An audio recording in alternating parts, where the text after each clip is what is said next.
Yes, boss. See the topic, man. It's better to earn an opportunity than to have it given to you, right? Now, you know how there's some people in life who get handouts, some people where they need assistance from somebody or whatever. There's no sweeter feeling than knowing that you did something on your own and nobody like gave you a handout or nobody guided you, or you know what I'm saying, is the reason for your success. That's one of the best things in life, and I'm going to tell you why. Because to know that you did something honestly on your own and it came from your own merit, your blood, sweat, and tears.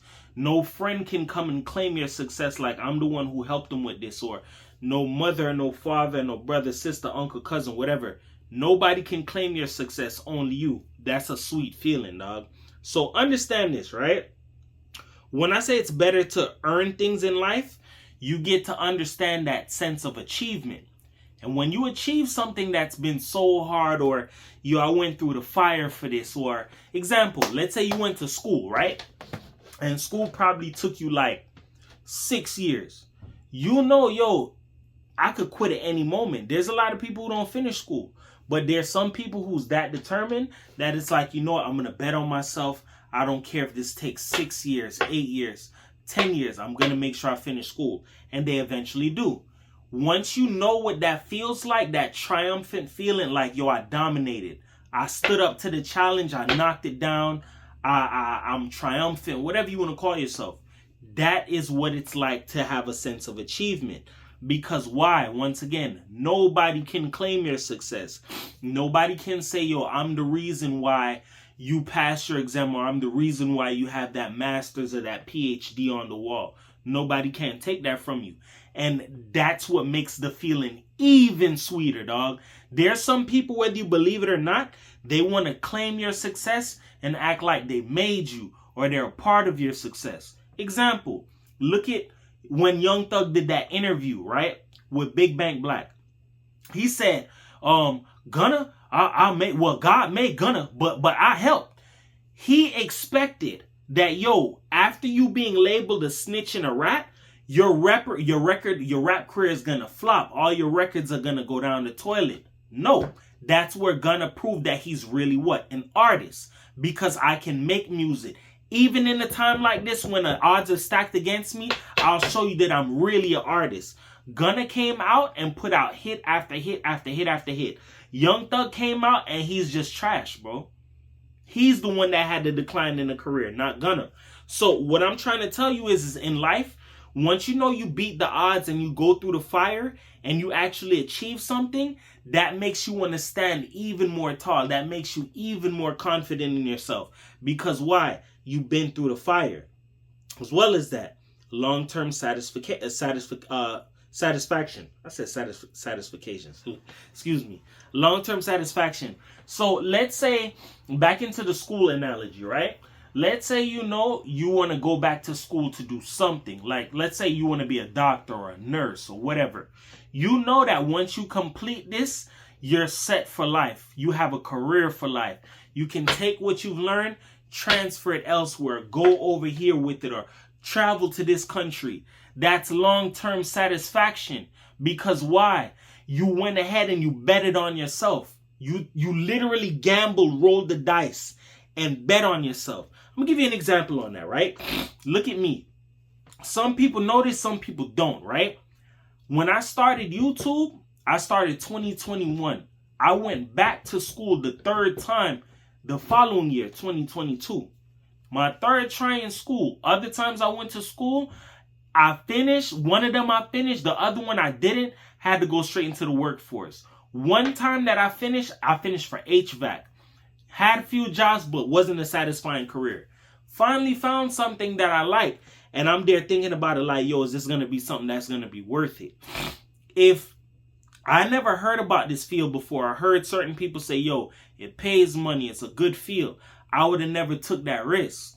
Literally, it's like a tank on like E or close to E, and you got a little bit left in the tank. What are you going to do? You going to use it on bullshit, or are you going to bet on yourself? Me betting on myself, bro. I finished school. I finished all of my book works in 2020. 2022, later on that year, I finished all of my bookworks. So I started school early in the year, finished them. I was given 5 years to satisfy both a C and a B license. I just passed my B license last month. Now I got one more course left.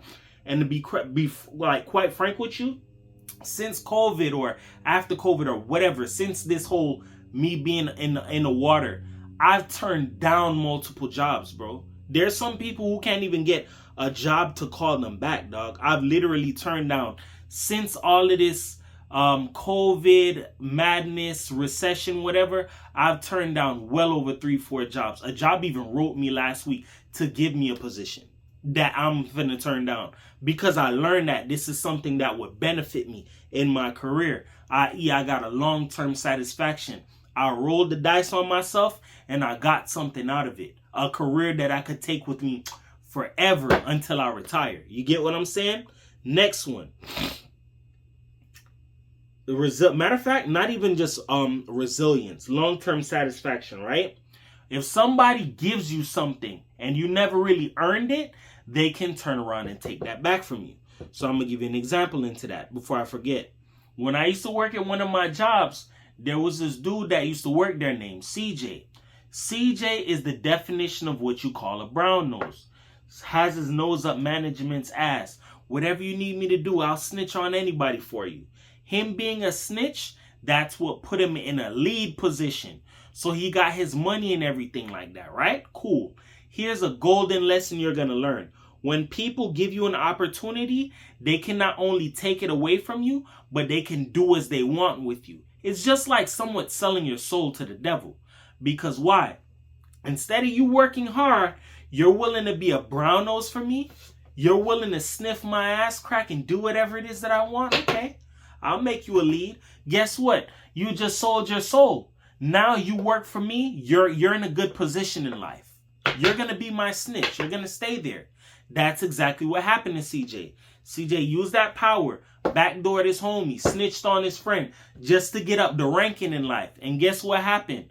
When a foreman position came out, his best friend Mike that he used to snitch on, Mike is the one who got the foreman position over him. Management said, bro, you're good where you're at. You jump literally from being a regular line worker to a lead. Sit there for a while, bro. I'm going to give this foreman position to somebody else. Did his ass right. Because you thought that you could fuck people over, be a snake, be a brown nose, stick your nose up people's ass for you to get far. It never got you anywhere. That's why there was no long-term satisfaction for him. Because if somebody gave you the opportunity or gave you the keys, guess what? They can take it back. You see this happen all the time with artists, people in entertainment, people in sports, all of that stuff. So that's why long-term satisfaction is where it's at when you work hard for something and nobody gives it to you. Next to that, right? Resilience. When you go through hell, you go through the fire, you're going to build a lot of what? A lot of grit, a lot of strength. You ever went through something that was painful and strenuous because you really wanted it that bad and you're not doing anything wrong, but it's like, yo, you had to put in that work? It's just like a famous Jamaican saying, if you want it, your nose gotta run. Like, how bad do you want it? It's just like that famous, it was a motivation saying, right? If you really want success that bad, it needs to be just like somebody fighting for a gasp of air. Meaning, it's that bad, I need it like air, I need it to breathe. There's some people who fall and they cop deuces to little obstacles that they face and they lay over and play dead, my nigga. You don't build no resilience that way. That's how you learn how to roll over and play dead, i.e. you're a quitter. You feel me? You could quit all day long, but when it comes to you getting to that next level or really getting something that you want, you cannot sleep on that. You going through that fire, you going through that hell, that's what builds that resilience. So guess what? Later on down the line, you feel like you can't go no more, you can't do nothing in life. You can remember times on when you went through the fire and how it brought you to where you are now. That gives you strength and energy that you can continue the race of life. You feel me? Next one, reputation and respect. And this is one of the most important ones, right? If you were given an opportunity, right? Or you didn't necessarily work hard for it, nobody's really gonna respect you like that. Because why? It was given to you. Like somebody with a silver spoon in their mouth. Remember when I talked to you about that little weird nigga O'Neal where I said I don't respect O'Neal? I'm from Jamaica. You're from America.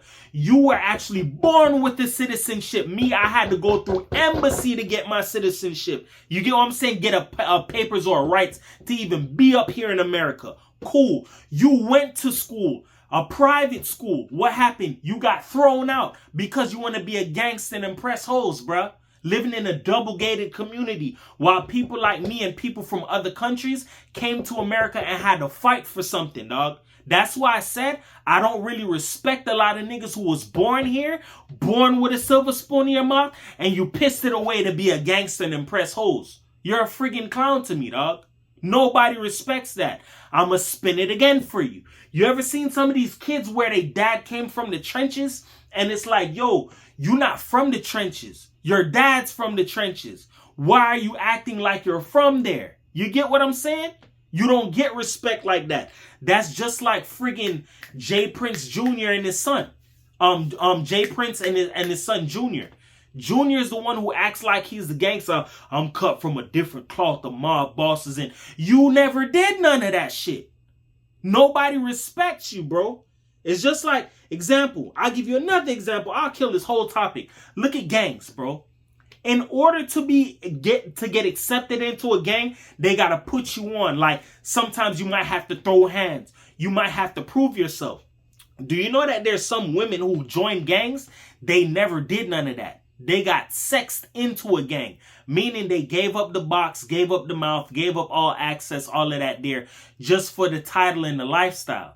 Guess what? They don't really get respected. You gave up your body just to get there. Spin that in another way. Look at when these hoes talking about, I'm independent, or I don't need a man for this, that, and the third. How did you get that far? What, child support? What, EBT, government assistance? Yeah? Finessing niggas, huh? That's how you got that far. You can't act like you really made it on your own. Especially if you out here selling your body to get to the next level. Certain things, certain people have their game cut out for them, and other people, they have to find a way to make that shit work.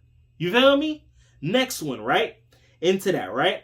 When it comes to reputation and respect, you working hard honestly for something, and you saying, yo, you know, I went through this, and you telling your story, yo, the route is harder when you're out here trying to live honest and do things the right way. Why do you think there's so much people who's able to get out there so fast? Because, yo, I made it up off of selling, off of drug money or scamming or whatever. Very few people can say, yo, I made it off of my own merit. Meaning I wasn't left an inheritance, or I didn't have a handout or a guidance. You get what I'm saying? Nobody didn't hold my hand or give me handouts. You get what I'm saying? That's what makes you more dangerous. Because why? You really made it off of your own merit. A lot of people cannot say that. There's some dudes who came up off of females, came up off of robbing, came up off of playing people just to get to the next level and play like they're successful. Fuck out of here, bruh. Last one, into reputation and respect, right? If you didn't earn an opportunity and you act like you went through the fire and all of that, you're really gonna fry your respect. Example, look at Michael Irvin, the football player. If you don't know, he's from South Florida, right? He has a son named, he's a rapper, King Tut Tarantino or Tut Tarantino or whatever, right? He rapped that street shit and that mob shit, all of that gunplay, take your life type shit. Guess what? He never been around that a day in his life. When he goes shoot these music videos, he going to the hood. I'm going to the trenches. Now that the music video's over, well, I'm going back home to the double-gated community. I'll see you guys later. That's bullshit. You rapping about some next nigga life and something that you never did. That's disrespect. You get what I'm saying? Why you think I'll put the icing on the cake? Why you think I don't respect O'Neal like that? You was raised in a rich-ass neighborhood doing gangsta-ass shit. Robbing people. Guess what? You live in Miramar. Residents call police. Police will be over there in 0.2 seconds. You down the street from the fucking, from the damn police station. It ain't even like you in the trenches where it's fair game if somebody's like, yeah, somebody's robbing over here, they're shooting. Police are delayed. You're the ones that's robbing and doing all the havoc and all of that shit and terrorizing your own neighborhood. But yet you want people to respect you like, yeah, I made it out here in life. My nigga, fuck out of here, bruh. If you're one of these people where you do fuckery and you act like, yo, I made it to the top and I work hard, guess what? It's only a matter of time before you get what? Exposed. Because it's a lot of people lying, acting like, oh, I really made it out here, or I'm really from the trenches, or I did that. First and foremost, just because you're from the trenches, that doesn't give you a certification like you're going to be the superstar. I came from the trenches. Your hood doesn't make your name. You do. You get what I'm saying? With that being said, remember this. Words can help you. They can hurt you. But here on my channel, I'm going to uplift you because everybody's a champion. Nobody's a loser. It's better to work hard for something than to have somebody give it to you. Because why? Nobody can ever disrespect you or try and take it away from you or try and claim your success or claim your fame or talk down on you or put their mouth on you. Because why? You did it off of your own merit. That's one of the best things you can do. If you have help, you take advantage of that. Not in a bad way, but don't shit on people who were there for you or helped you when you were down. You know what I'm saying? Use that to get to the next level. Teach somebody something you never knew, bruh. And hopefully the cycle repeats itself. But if you got something handed out to you, you've been given handouts, silver spoons, nobody respects you, bro. Look at T.I.'s son King, who act like, yeah, I'm this, that, and the third. Or all these other rich kids that you done seen. The only rich kid I ever seen out here that I got love and respect for like that is Carmelo Anthony and Lala Anthony's son, Cayenne. That kid is literally rich, but doesn't act like he's better than anybody. Doesn't act like, oh, my dad is Carmelo, I could did that in the third. Or this, that, and the third, or I'm from the trenches. He humble. That's how you're supposed to be. The sacrifices your parents made, or whatever in the case made, so you can live a better life, take heed, bruh. Don't be out here pissing it away to try and restart and live a gangster lifestyle, something that your peoples did, so you didn't have to do it. That's how the cycle repeats itself, man. 440 for the world, man. Peace.